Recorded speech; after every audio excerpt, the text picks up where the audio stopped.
Assalamualaikum warahmatullahi wabarakatuh.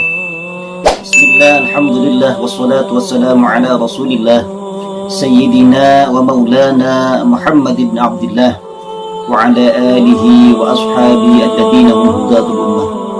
Rabbi shrah li sadri wa yassir li amri wahlul 'uqdatam min lisani yafqahu qawli wa ba'du.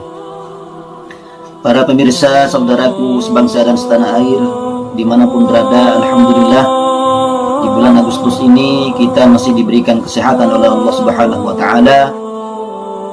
Pada umumnya di bulan Agustus ini rakyat Indonesia melaksanakan serangkaian kegiatan yang berkaitan dengan hari lahir kemerdekaan bangsa Indonesia ini. Tentu kenapa rakyat Indonesia sampai sekarang tetap melaksanakan peringatan Hari Kemerdekaan Republik Indonesia? Karena sebagai rakyat, sebagai bangsa tanah air ini, tentu karena ada keterikatan hati dengan negara ini. Sebagaimana firman Allah Subhanahu wa taala, walau anna katabna alaihim aniktulu anfusakum aw ikhruju min diyarikum ma fa'aluhu illa qalilun minhum. Seandainya, katanya Allah, saya memerintahkan kepada mereka, yakni orang munafik, untuk melakukan bunuh diri, membunuh dirinya sendiri, atau melakukan keluar, meninggalkan negaranya atau meninggalkan tanah airnya, niscaya mereka tidak akan melakukan. Hanya sedikit orang yang melakukan. Karena apa? Karena memang saking beratnya melakukan hal tersebut. Kita meninggalkan bangsa ini sungguh sangat berat. Karena apa? Karena ada keterikatan hati dengan negaranya.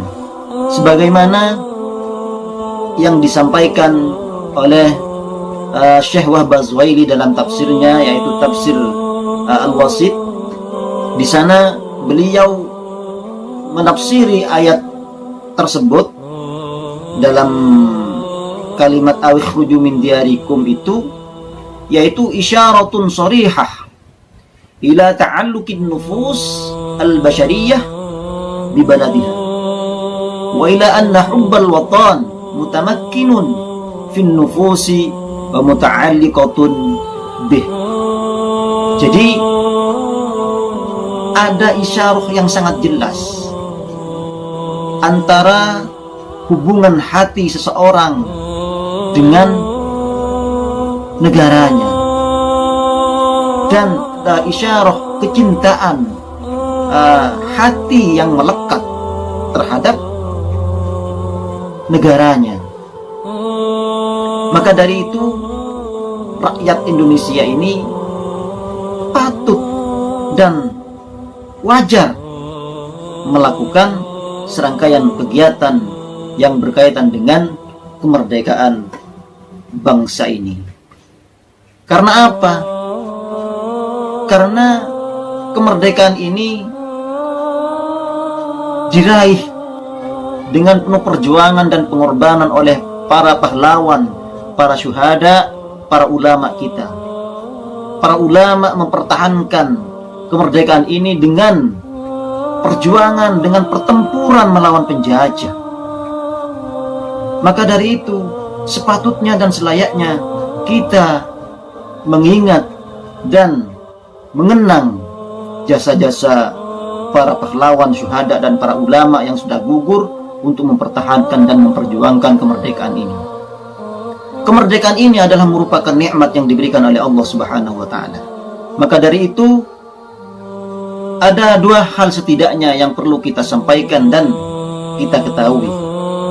Yang pertama yaitu kenapa kita merayakan atau melaksanakan kegiatan yang berkaitan dengan 17 Agustus. Yang pertama yaitu adalah bentuk rasa syukur kita kepada Allah Subhanahu wa taala yang berupa kemerdekaan ini. Tentu kalau kita tidak mendapatkan kenikmatan yang berupa kemerdekaan ini, kita tidak akan merasa nyaman, tidak akan merasa tentram, tidak akan merasa nikmat hidup di negara ini.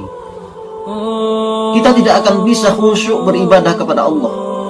Kita tidak akan bisa nyaman, tenang, melakukan ibadah, melakukan aktivitas, mencari nafkah untuk menghidupkan keluarga, untuk mencari ilmu, untuk melakukan silaturahim dan sebagainya.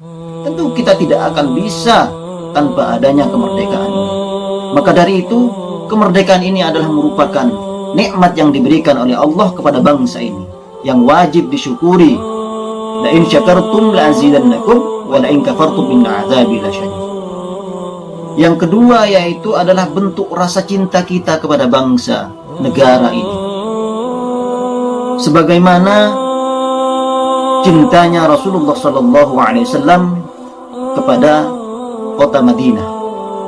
Di dalam sebuah hadis yang diriwayatkan oleh Imam Al-Bukhari, hadis dari sahabat Anas, bahwa Rasulullah SAW kana idza qadima min safarin fanadhara ila juduratil Madinah awda'a naqatahu wa in kana ala dabatin harrakaha min hubbiha. Ketika Rasulullah datang dari safarnya atau datang kembali dari perjalanannya, ketika Rasulullah melihat tembok-tembok kota Madinah, maka Rasulullah bergegas mempercepat laju kendaraannya. Jika Rasulullah di atas ontanya, maka Rasulullah mempercepat ontanya supaya apa? Supaya cepat sampai kepada Madinah. Karena apa? Karena bentuk cintanya Rasulullah SAW kepada kota Madinah. Nah, hadis ini ditafsiri oleh banyak para ulama muhaddis, para ulama hadis seperti Ibnu Hajar Al-Asqalani, Imam Jalaluddin As-Suyuti, Abdurrahman Al-Iraqi dan sebagainya, dalalatun ala fadlil Madinah wa ala masyru'iyyati hubbil watan wal hanin ilaih. Jadi hadis itu merupakan dalil kecintaan untuk apa ya? Untuk merasa cinta kita kepada negaranya. Dan cinta itu masyru'iyah. Cinta kepada negara ini disyariatkan oleh baginda Nabi Muhammad SAW. Buktinya Rasulullah SAW mencintai Madinah dan Makkah. Maka dari itu kita tidak perlu mempertentangkan kegiatan-kegiatan yang dilaksanakan oleh rakyat Indonesia yang berkaitan dengan 17 Agustus ini. Sekali lagi, perayaan-perayaan yang berkaitan dengan 17 Agustus adalah merupakan bentuk rasa syukur kita kepada Allah atas nikmat kemerdekaan dan rasa cintanya kepada bangsa dan negara ini. Maka dari itu, para saudaraku sebangsa dan setanah air, mari kita tetap merawat, menjaga ukhuwah Islamiyah, persaudaraan sama Muslim, dan menjaga ukhuwah wataniyah, menjaga persaudaraan sesama anak bangsa, dan menjaga ukhuwah basyariyah, menjaga persaudaraan sesama manusia. Maka dari itu, mari kita jaga dan rawat kemerdekaan, persatuan, persaudaraan sebangsa dan setanah air di negara tercinta ini, yaitu negara Kesatuan Republik Indonesia ini. Kurang lebihnya mohon maaf, wallahul muwafiq ila aqwamit thoriq. Wassalamualaikum warahmatullahi wabarakatuh.